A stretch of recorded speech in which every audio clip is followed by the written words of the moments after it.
Assalamualaikum warahmatullahi wabarakatuh. Perkenalkan, nama saya Najwa Farida dengan NIM 6324028. Pada video ini, saya akan menganalisis pidato Menteri Pendidikan yaitu Nadiem Anwar Makarim dalam rangka Hari Pendidikan Nasional tahun 2024. Analisis ini bertujuan untuk mengetahui apakah pidato tersebut sesuai dengan kaidah bahasa Indonesia yang baik dan benar. Aspek yang saya analisis meliputi penggunaan bahasa baku, diksi, kalimat efektif, kohensi dan koherensi, serta gaya bahasa. Sebelum memasuki pembahasan, saya akan menampilkan cuplikan pidato yang menjadi objek analisis. Warahmatullahi wabarakatuh. Salam sejahtera bagi kita semua.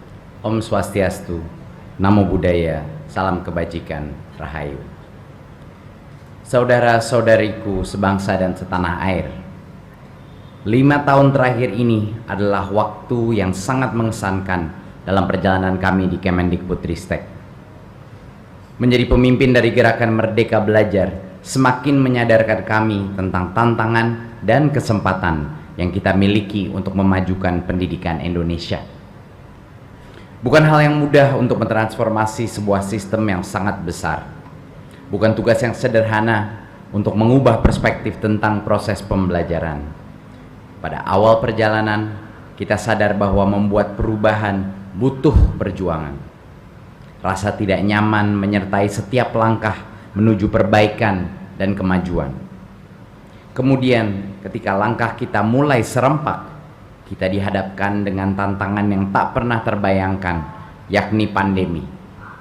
Dampak yang ditimbulkan mengubah proses belajar mengajar dan cara hidup kita secara drastis. Dan pada saat yang sama, pandemi juga memberi kesempatan untuk mengakselerasi perubahan.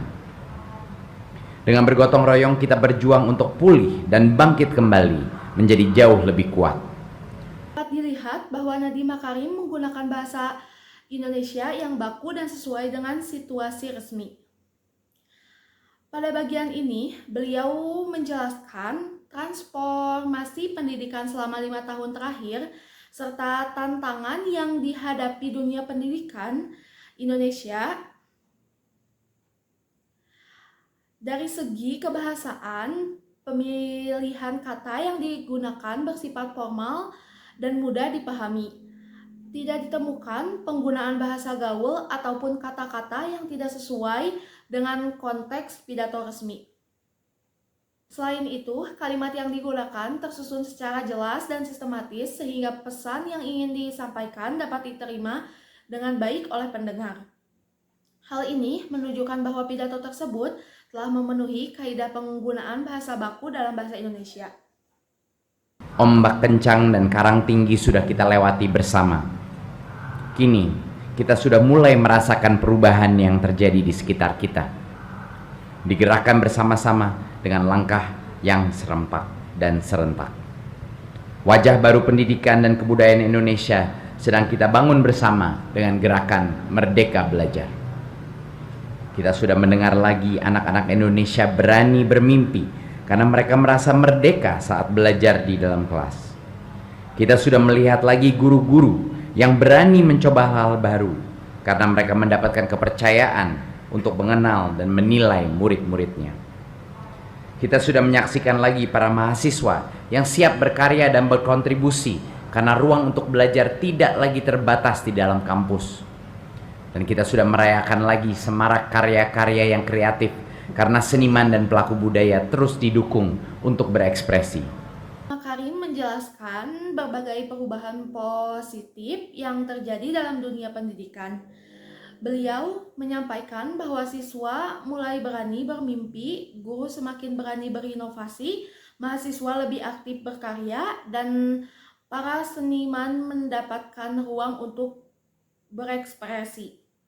Segi diksi yang dipilih kata pidato ini menggunakan kata-kata yang positif dan memotivatif seperti berani, berkarya, berinovasi, dan bertransformasi. Kata-kata tersebut dipilih secara tetap sesuai dengan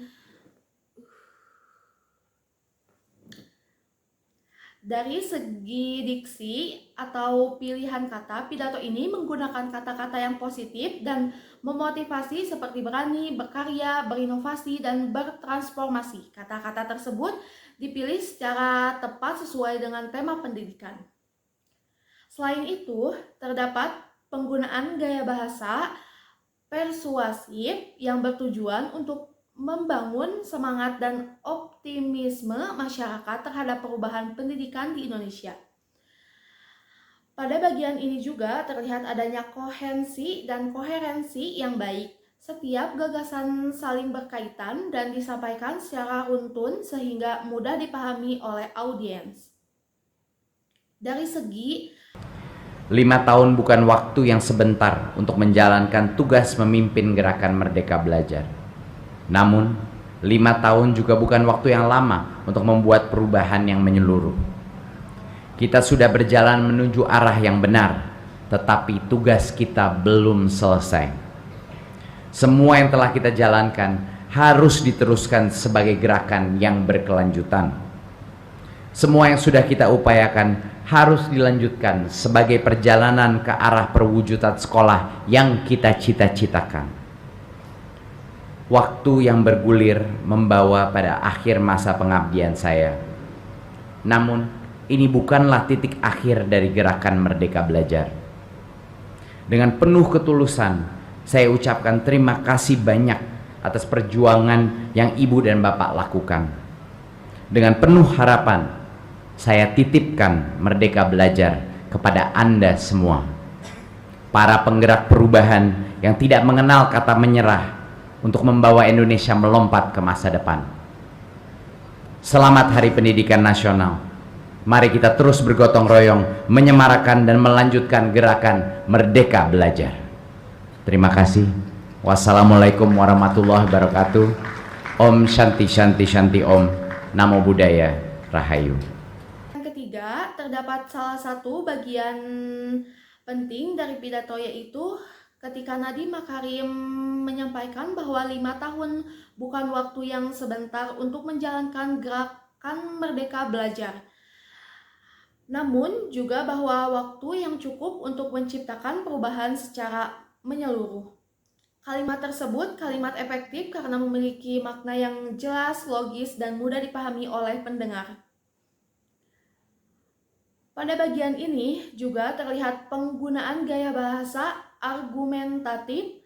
Nadiem Makarim menyampaikan pendapat yang didukung oleh pengalaman serta hasil perubahan yang telah dicapai selama pelaksanaan program Merdeka Belajar. Selain itu, terdapat gaya bahasa persuasif ketika beliau mengajak seluruh insan pendidikan untuk terus melanjutkan transformasi pendidikan di Indonesia. Penggunaan bahasa yang santun, formal, dan komunikatif membuat pesan yang disampaikan menjadi lebih mudah diterima oleh masyarakat. Kesimpulannya, berdasarkan hasil analisis yang telah dilakukan, dapat disimpulkan bahwa pidato Nadiem Anwar Makarim pada Hari Pendidikan Nasional tahun 2024 telah sesuai dengan kaidah bahasa Indonesia yang baik dan benar. Hal ini terlihat dari penggunaan bahasa baku, pemilihan kata yang tepat, kalimat efektif, serta koherensi dan koherensi yang baik. Selain itu, pidato ini juga menggunakan gaya bahasa persuasif dan argumentatif yang mendukung penyampaian pesan kepada audiens. Demikian pidato tersebut dapat dijelaskan contoh penggunaan bahasa Indonesia yang baik dan forum resmi dan layak dijadikan objek analisis kebahasaan. Demikian hasil analisis yang dapat saya sampaikan. Wassalamualaikum warahmatullahi wabarakatuh.